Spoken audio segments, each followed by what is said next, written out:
Bien. Bueno, ahora sí, estamos. Bueno, con respecto a emergencias o urgencias por diabetes y estado mental alterado.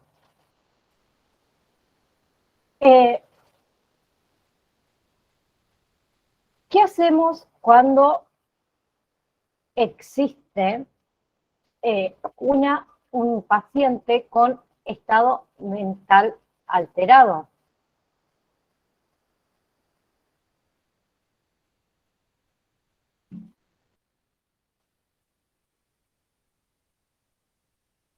Con respecto a la seguridad, por ejemplo, de nuestra, cuando estamos frente a un paciente con estado mental alterado.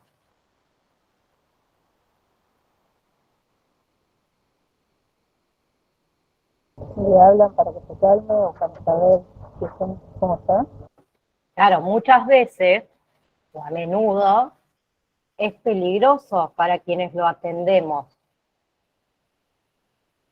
Entonces, siempre tenemos que considerar la seguridad propia y la de nuestro equipo antes de aproximarnos a un paciente que está actuando de una manera que no es la adecuada.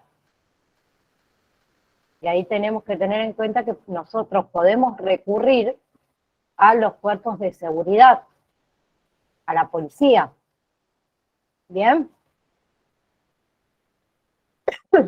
Con respecto a la evaluación primaria, una de las causas más frecuentes del estado mental alterado es la hipoxia. ¿Sí? Incluso la ansiedad y pueden ser resultados de ¿qué? De una falla en el sistema respiratorio. Entonces, siempre hay que considerar la posibilidad de que exista algún problema en la vía aérea, la respiración o en ambas, ¿sí? En los pacientes con problemas de estado alterado. Bien, si bien debe llevarse a cabo una evaluación primaria completa en todos los pacientes, exige particular atención si existe alteración del estado mental. ¿Sí? El propósito de la evaluación primaria era identificar y tratar los problemas que amenazan la vida de forma simultánea con la valoración de la vía aérea y la respiración. ¿Sí? Tenemos que buscar si estos pacientes tienen indicios de una respiración inadecuada. Lo que no tenemos que perder de vista es el tiempo que se compromete el estado mental. Puede ocurrir lo mismo con la capacidad de la persona para controlar y mantener abierta la vía aérea. ¿Sí? Entonces, la posición puede ser muy importante para mantener la vía abierta, vía aérea de un paciente, para que se mantenga abierta. ¿Sí? Bien. Entonces, al examinar a un paciente que respira, debemos buscar signos de fallas respiratorias. ¿Sí? Existen esas fallas respiratorias, debemos comenzar con la ventilación, con compresiones positivas. ¿Sí? debemos considerar que la administración de oxígeno en concentraciones altas con una mascarilla de no reinhalación, y sospechamos que tiene hipoxia. ¿Sí? Entonces, también tenemos que tener en cuenta que durante la evaluación primaria se determina el estado mental inicial del paciente. ¿Sí? En este proceso no hace falta o no se hace necesaria la formalidad. Con solo saludar y valorar la capacidad de la persona para responder es suficiente. Y la otra alternativa es iniciar la valoración. ¿Cuál era la valoración que nosotros usábamos para determinar el estado mental?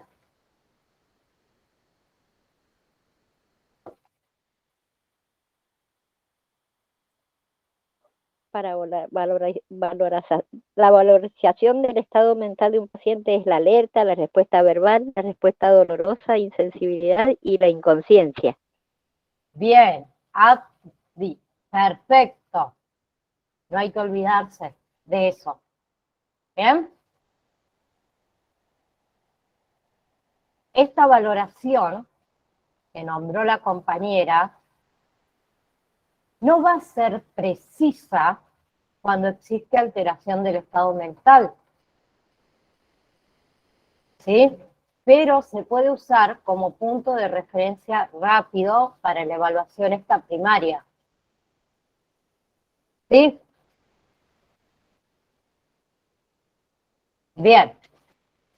En la evaluación secundaria, muchas veces el estado mental alterado es un signo muy sutil. Si bien puedes descartarse ciertas amenazas inmediatas a la vida, incluso una alteración discreta de ese estado mental, revela problemas subyacentes graves. Cuando el paciente se muestra con un comportamiento nuevo o inusual, debe ser examinado a detalle. ¿Sí? Entonces, una exploración por sistemas y un interrogatorio completo puede revelar información importante respecto a las posibles causas de esa alteración del estado mental. ¿Sí? Debemos considerar, interrogar a los miembros de la familia, a los testigos, que nos pueden indicar si el comportamiento y la condición mental del paciente son o no normales en él. ¿Sí? Debemos revisar los medicamentos del paciente, a ver si reconocemos algún antecedente médico relevante que nos pueda dar la clave de lo que está pasando. ¿Sí? Otra cosa que es necesario también en estos casos es la necesidad de una documentación precisa de la evolución del nivel de conciencia del paciente. ¿Sí? Si bien lo que es documentación nunca, mejor dicho, se debe anteponer a la necesidad de algún tratamiento urgente. ¿Sí? Pero es importante proveer evidencia de cualquier cambio en el nivel de conciencia. ¿sí? Así que no hay que olvidarse de este detalle de documentar.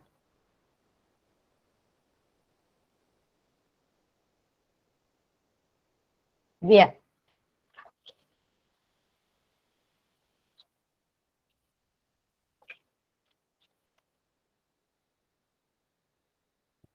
Bien. Con respecto a diabetes,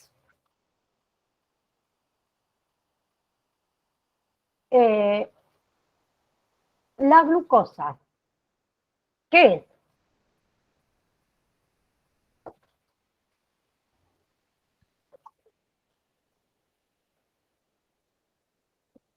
Azúcar en sangre. Bien, es un tipo de azúcar. Es la fuente básica de la energía del organismo, lo cual las células del cuerpo requieren glucosa para permanecer vivas y generar energía. Los azúcares llegan al organismo a partir de ¿qué? De los alimentos que se consumen, ya sea que se trate de azúcar en sí misma o de otros carbohidratos que en el sistema digestivo del cuerpo se convierten en glucosa. Una vez entonces que el sistema digestivo convierte el azúcar y otros carbohidratos en glucosa, estas se absorben y pasan al torrente sanguíneo. ¿Sí? La molécula de la glucosa es grande y no ingresa a la mayor parte de las células sin la ayuda de la insulina. ¿Bien? El páncreas es quien secreta la insulina.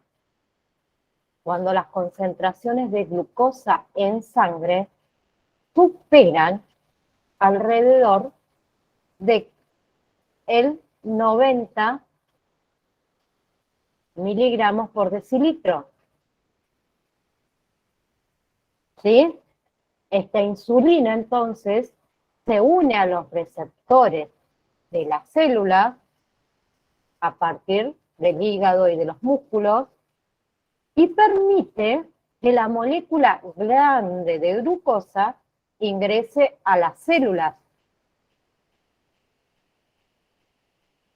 Los pacientes diabéticos no producen insulina, no elaboran insulina suficiente o tienen un organismo que se ha vuelto resistente a la insulina.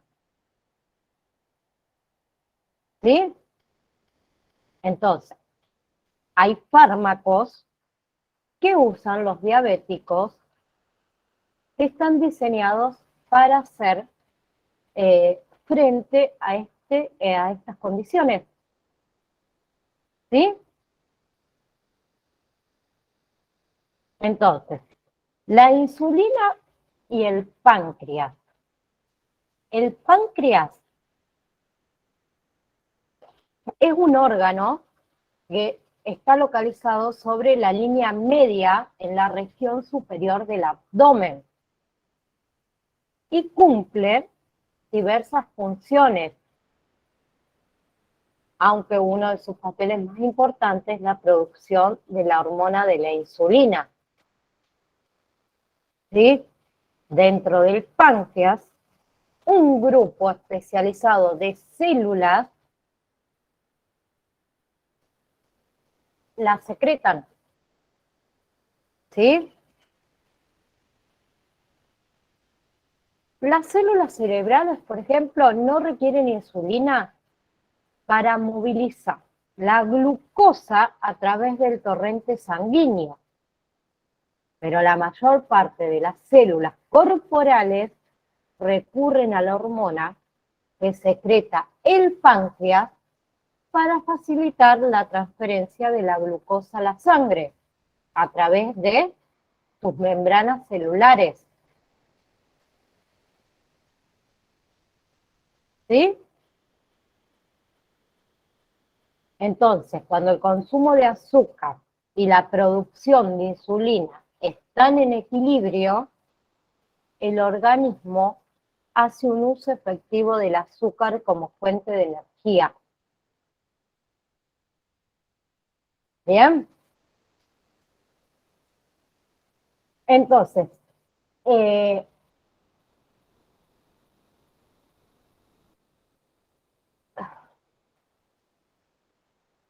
se dice que alrededor de 16 millones de estadounidenses, casi una de cada 16, 17 personas, padecen un trastorno denominado diabetes mellitus. O sea, es mucha la gente que sufre de diabetes. Y existen dos tipos de diabetes. Diabetes tipo 1, que antes se denominaba diabetes dependientes de insulina, se desarrolla cuando las células pancreáticas no funcionan de manera apropiada y la insulina no secreta con normalidad. ¿Sí? En el diabético tipo 1, tan solo no cuenta con insulina suficiente en su organismo para transferir la glucosa circulante hacia el interior de las células, sino que no recibe tratamiento. Las contraindicaciones de glucosa se incrementan de la sangre al tiempo que las células del organismo se ven privadas de azúcar. ¿Sí? Demasiada glucosa en la sangre e insuficiente en las células. Es característico también que a un diabético tipo 1 se le prescriba insulina sintética para complementar sus concentraciones insuficientes de insulina natural. ¿Sí? En cambio, la diabetes tipo 2, que antes la conocíamos como diabetes no dependientes de insulina, se presenta cuando las células del organismo son incapaces de aprovechar la insulina de manera apropiada. El páncreas, en este caso, puede secretar suficiente insulina, pero pese a esto, el organismo es incapaz de utilizarla para extraer la glucosa de la sangre y transferirla luego a las células. Entonces, los pacientes con diabetes tipo 2 pueden controlar a menudo su trastorno mediante dietas, fármacos orales, o también entre ambas medidas, la dieta y el fármaco. ¿Sí?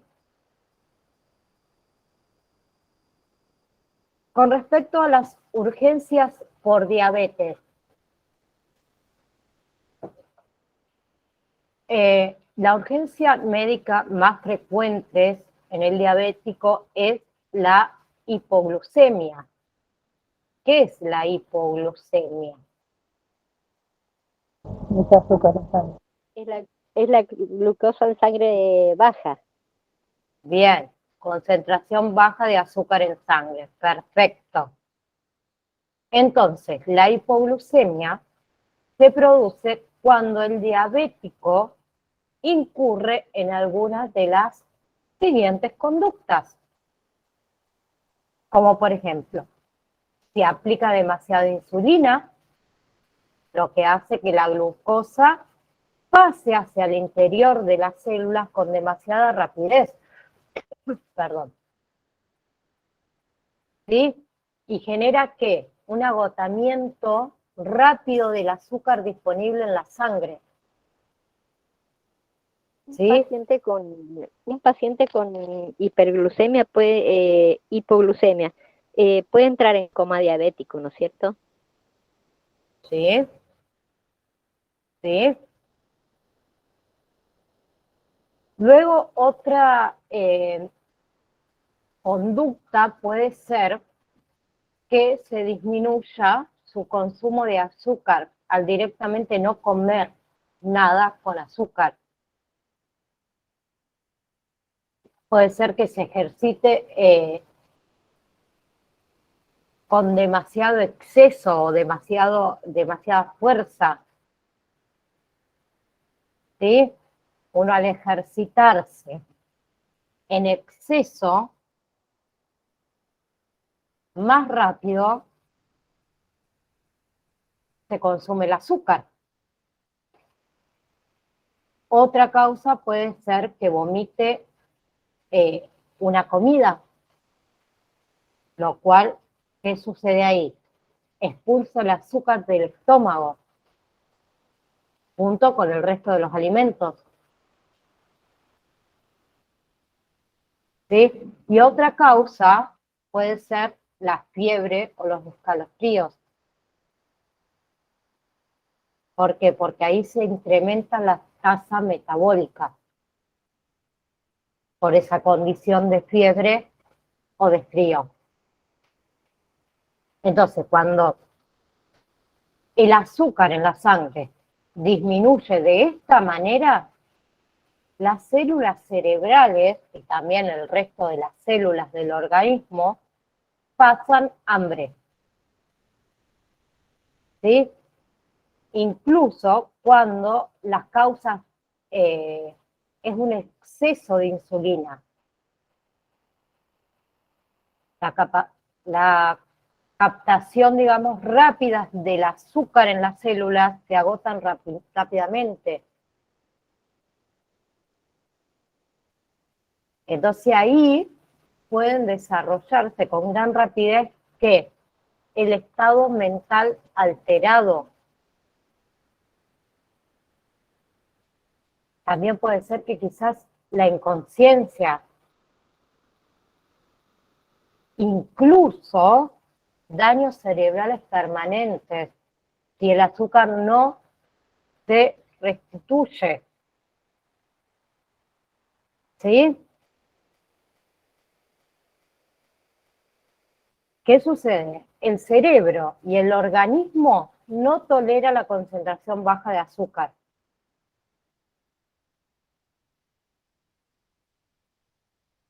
¿Sí? Por eso, por este hecho, la hipoglucemia tiene de manera característica un inicio muy rápido. ¿Sí?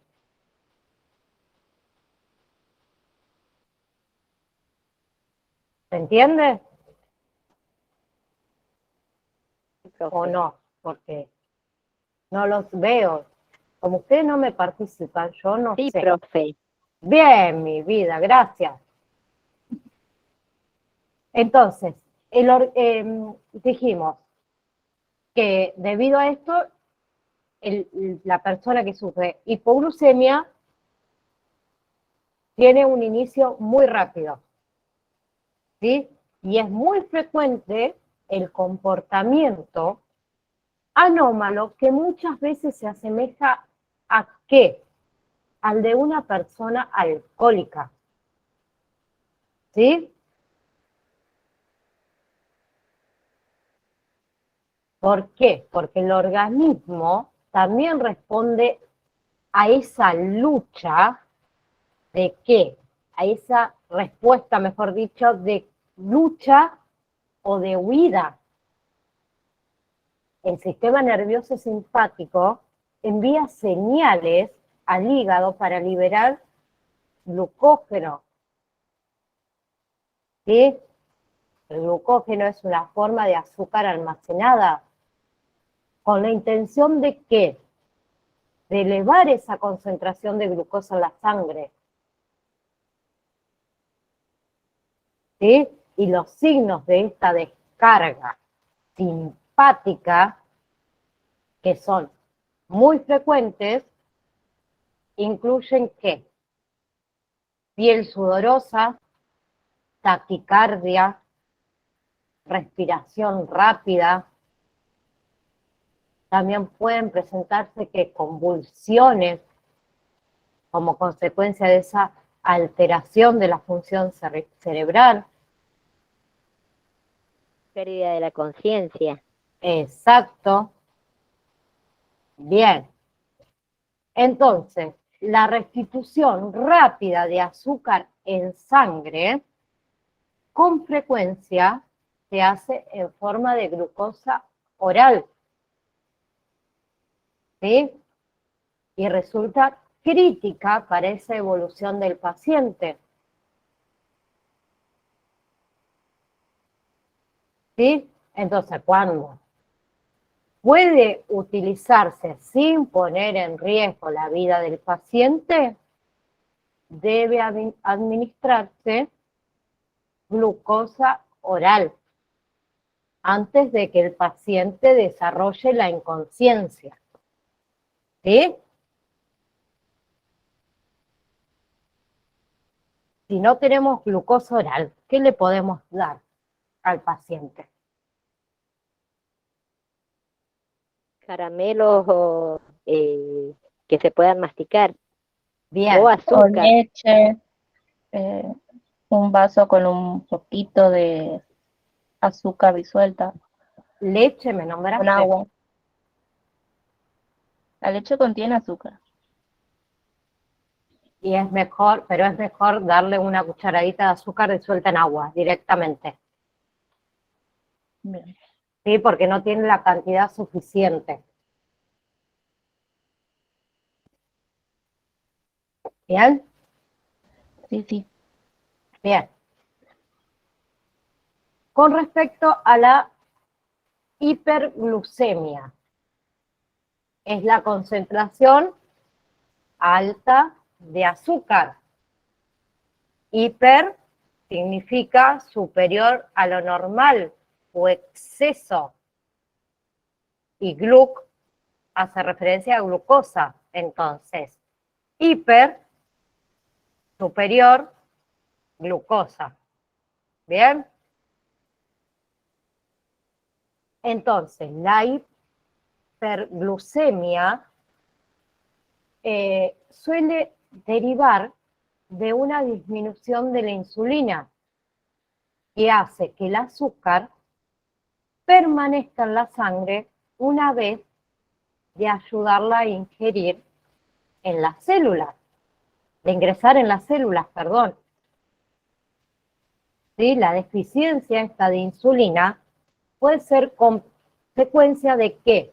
De la incapacidad del organismo para sintetizar la hormona,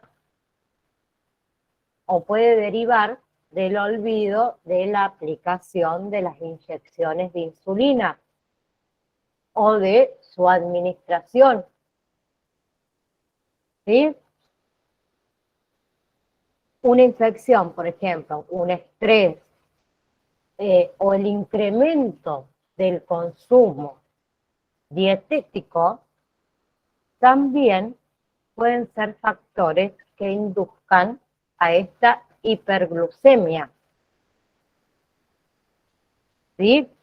Entonces, la El paciente con hipertensión también, profe, porque al subir la presión arterial, también suben los valores de la glucemia cuando es diabético. Exactamente, por eso el interrogatorio es muy importante, porque no vamos a saber si el paciente sufre alguna otra enfermedad y solo nos dedicamos a esto. ¿Sí? Y ahí tiene mucha razón la compañera. A lo mejor no está teniendo problemas con su diabetes, sino con otra cosa, y nosotros lo asociamos directo con la diabetes. ¿Bien? Sí, por ejemplo, mi esposo, cuando, por ejemplo, si él desayuna temprano y tiene que salir a hacer algo, si él ha pasado 2 horas y media, por ejemplo, y ha caminado bastante, tiene que tener un caramelo a mano para, para poder, digamos, consumirlo, porque si no, se desorienta y se desubica. Se desubica. Cuando pasa mucho tiempo, eh, puede ir a cualquier lado porque queda desorientado totalmente. Él es insulino dependiente. Claro, y ahí entra en juego el estado mental alterado, por eso él se empieza a desorientar, no entiende dónde está. O Sí, sea, todo tiene sí, relación, se va relacionando todo, lo mismo lo de la presión. Muchas sí. personas que sufren de diabetes tienen problemas de presión también.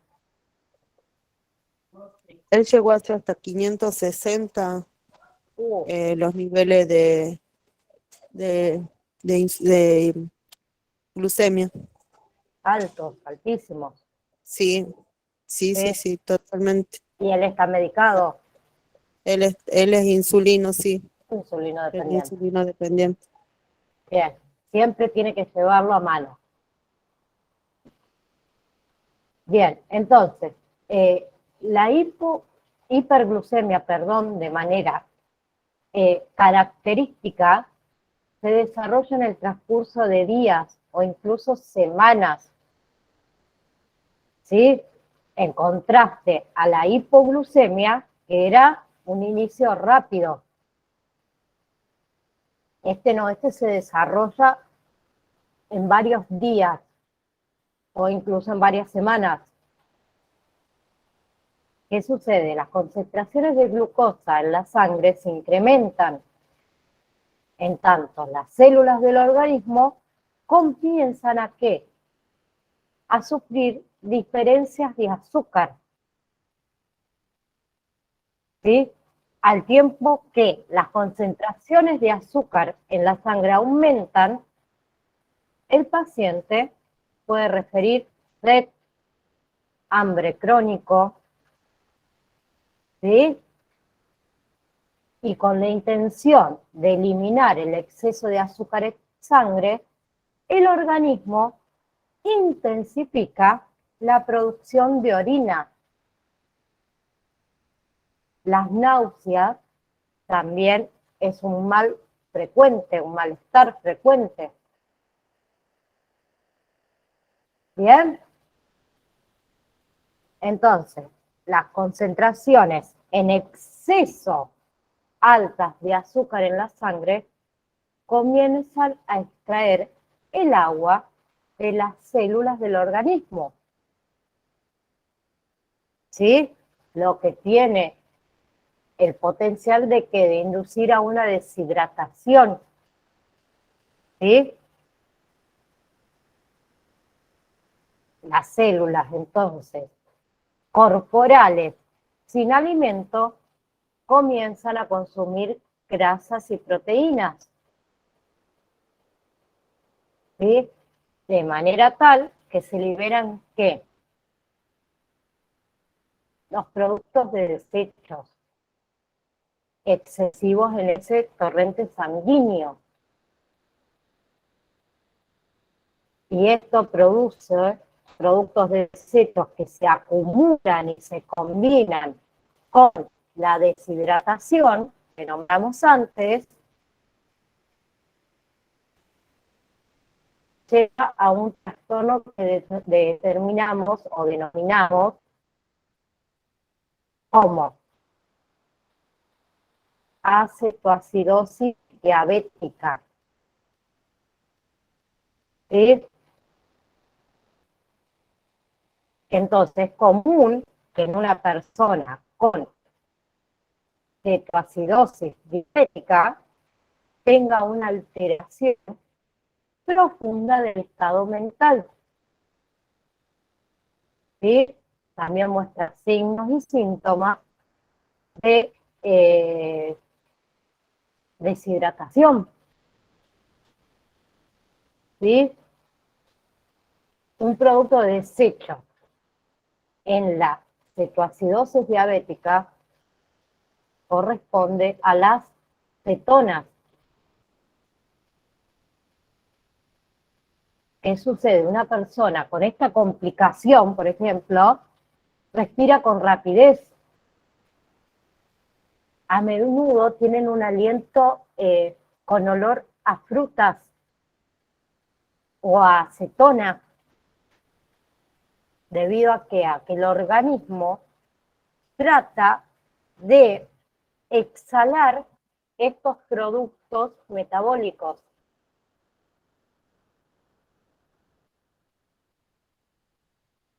¿Bien?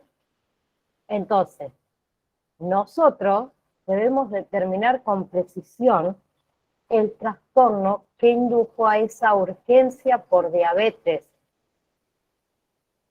¿Sí?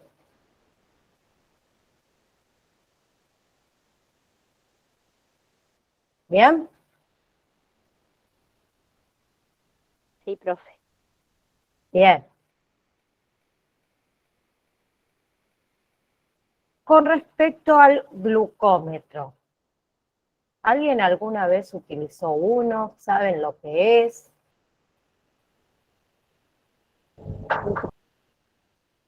Para medir el nivel de azúcar. Bien. Hoy en día sabemos que existen glucómetros portátiles. Casi todas las personas. ¿Cómo? Yo sí he usado glucómetro. Ah, muy bien. Es muy fácil de utilizarlo. Sí. Bueno, hoy en día sabemos que toda aquella persona que sufre de diabetes tiene un glucómetro a mano, ¿sí? Y aquellos que no sufrimos, a veces también solemos tener uno por si acaso. Entonces, la persona que tiene diabetes suele cuantificarse la glucosa en la sangre por al menos una vez al día y en ocasiones hasta 5 a 6 veces. ¿Sí? Entonces, al medir esa cantidad de glucosa en la sangre, los enfermos pueden determinar en forma muy precisa la dosis de insulina que requieren y la cantidad y la frecuencia con la que deben comer, por ejemplo. Siempre es preferible medir el nivel de azúcar en ayunas, ¿no es cierto? Sí, siempre es preferible. Pero nosotros, como vamos a estar en el servicio de emergencia, no lo vamos a tener muy en cuenta. Sí, no puede Pero ser, o la sea, a cualquier hora. sí, pero la persona que es diabética, ella primeramente se lo mide casi siempre en ayuna antes de ingerir cualquier cosa. ¿Sí? Entonces, nosotros, ¿cómo manejamos una urgencia por diabetes? Primero, llevamos a cabo la observación primaria. Determinamos si tiene algún estado mental alterado. ¿Sí? Luego, realizamos la evaluación secundaria y la toma de signos vitales. Nos aseguramos de verificar si cuenta con antecedentes de diabetes. Observamos si el paciente tiene algún dispositivo de identificación médica. ¿Sí? Sí, los protocolos locales, porque cada localidad tiene un protocolo diferente. Lo permite, ¿qué hacemos? Cuantificamos la glucosa. ¿Bien? Luego, si la persona tiene antecedentes de diabetes, revela alteración del estado mental y se encuentra en un estado de alerta suficiente para deglutir, para tragar, preparamos la administración de glucosa oral. ¿Bien? Ayudamos a la persona a que pueda ingerir la glucosa oral. ¿Sí? Y sin más ni menos, tenemos que siempre revalorizar al paciente o revalorar al paciente. ¿Sí? Entonces, si un paciente dispone de un glucómetro, perdón, se me trabó, y el paciente puede utilizarlo o sus familiares pueden utilizarlo para determinar su glucemia, se utiliza. ¿Sí? Por lo general, nosotros, como servicio de emergencia, no debemos usar el glucómetro del paciente. Profe, ¿Sí? y en ese caso lo pinchamos, ponele que lo tengamos que tomar nosotros, lo pinchamos con una aguja, ¿verdad? Y la descartamos, porque no podemos usar el mismo glucómetro. Exactamente. Sí. Si el paciente lo tiene y es propio y hay algún familiar de él o el propio paciente lo puede hacer, lo hace el paciente. ¿Sí? Si no nos queda de otra opción, bueno, lo hacemos nosotros, pero generalmente no deberíamos usar el glucómetro del paciente. ¿Sí? Bien. O sea, estamos en la emergencia, supongamos que estamos en la emergencia, su glucómetro tampoco, y el que tenemos nuestro tampoco, o sea, No, lo posible que lo haga el familiar, digamos. En el caso de tener que hacerlo nosotros, deberíamos con una aguja. Así sería. exactamente. Así, Gabriela. Entonces, si un valor es inferior a 60 miligramos por decilitro, es un diabético sintomático. Es decir, el paciente con alteración leve del estado mental o con sudoración es típico de hipoglucemia y revela que la necesidad de administrar glucosa con rapidez. ¿Sí? La persona que tiene un valor inferior a 50 muestra de manera típica alteraciones notorias del estado mental, lo que puede incluir que ausencia casi total de la respuesta. La persona esta con una glucemia tan baja son a menudo que incapaces de recibir glucosa oral con seguridad. ¿Sí? Y una lectura superior a 140, la cual varía siempre según las instrucciones del fabricante, revela hiperglucemia. ¿Sí? Por eso siempre cuando nosotros compramos un glucómetro hay que leer las instrucciones del fabricante. ¿Sí? Entonces, los enfermos con concentraciones de glucosa con valores de 150 a 199, ¿sí? Carecen con frecuencia de síntomas agudos, aunque con el transcurso del tiempo, este grado de hiperglucemia puede infligir daños en distintos órganos corporales. ¿Bien?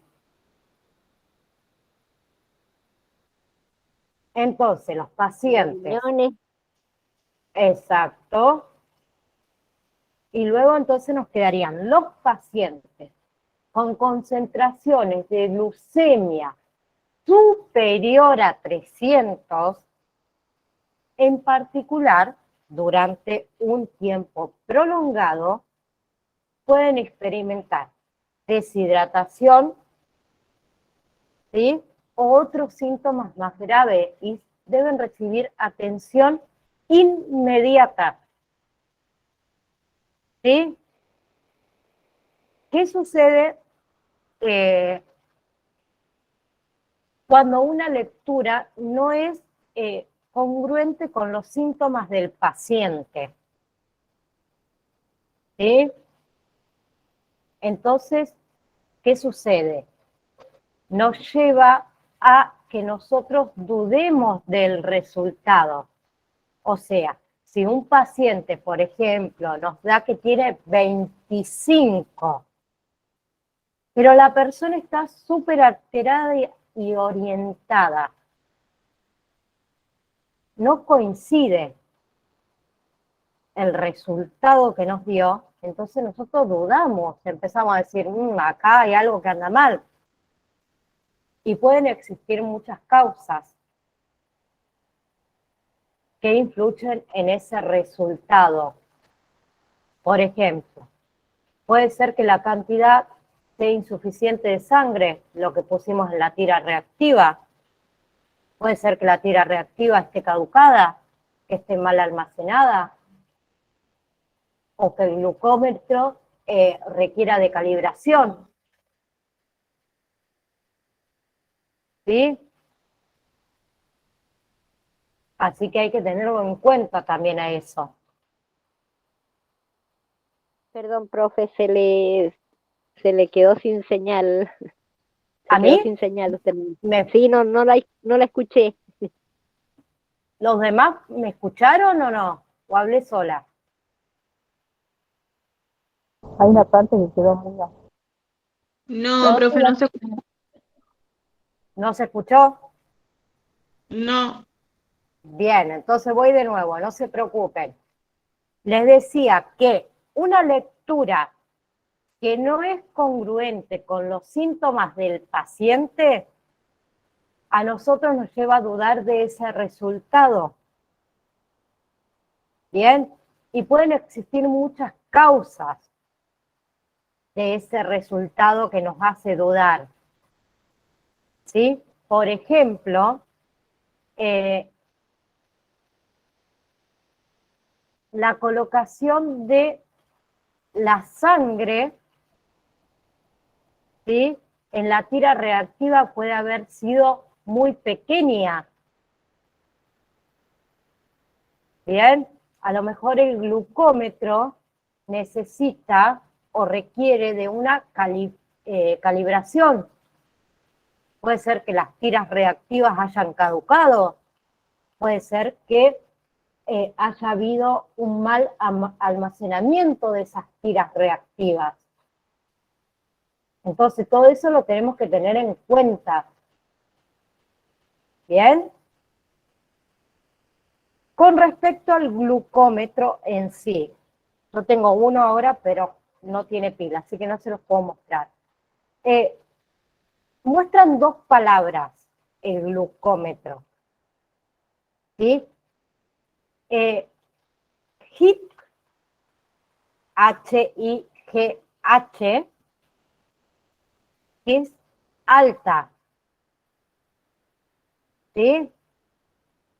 Según el fabricante, una lectura alta revela una concentración en extremo alto de glucosa, que suele ser mayor a 500 miligramos por decilitro.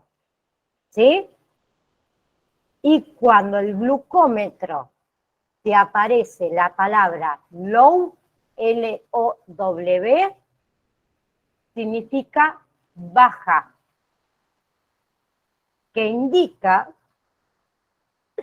perdón, a menudo que la glucemia es en extremo bajo, inferior a 15 miligramos por decilitro. Bien, entonces el glucómetro se puede tirar. Más allá de los resultados, estas dos palabras, peak, que es alta, es una concentración mayor de 500, y low, que es, la palabra significa baja, que es cuando está inferior a 15. ¿Sí?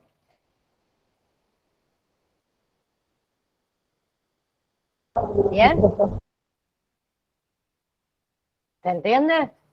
¿Menor a 15 dijo, profe? Sí, Bien. inferior a 15. Sí. Bien. Con respecto a la glucosa oral, el nombre del medicamento, el genérico, es glucosa bucal. ¿Sí? Está indicado en pacientes con alteración del estado mental y antecedentes conocidos de diabetes. Tiene contraindicaciones. ¿Cuáles son? Incapacidad para deglutir, inconsciencia y diabético conocido que no ha recibido insulina durante varios días. ¿Sí? La fórmula que viene, la formulación, es en gel. Son unos tubitos similares a los de las pastas dentales. ¿Sí? Y mayormente viene de 100 a 25 gramos. Para su administración, confirmar que existen signos y síntomas de alteración del estado mental con antecedentes conocidos de diabetes, confirmar que el paciente está consciente. Luego podemos administrar la glucosa. ¿Cómo la administramos? Colocamos un bajalengua entre el carillo y la encía. Bien. Y le indicamos al paciente que se aplique la glucosa entre el carillo y la encía. Y no olvidarse siempre de la revaloración. ¿Cuál es la acción de esa glucosa oral? Incrementar la glucemia. ¿Sí? ¿Tiene efectos colaterales? Ninguno si se administra de la forma apropiada. ¿Sí? Puede ser broncoaspirada por el paciente cuando éste carece de reflejo nauseoso. Bien, y las medidas para esa revaloración, si el paciente pierde el estado de conciencia o comienza a convulsionar, no olvidemos de retirar ese bajalengua de la boca. ¿Bien? ¿Quedó alguna duda? ¿Alguien quiere acotar algo con respecto a esto?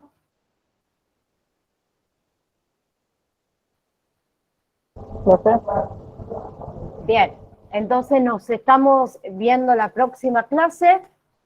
En estos días les voy a estar enviando el trabajo práctico, que no es trabajo práctico, sino que es trabajo evaluativo.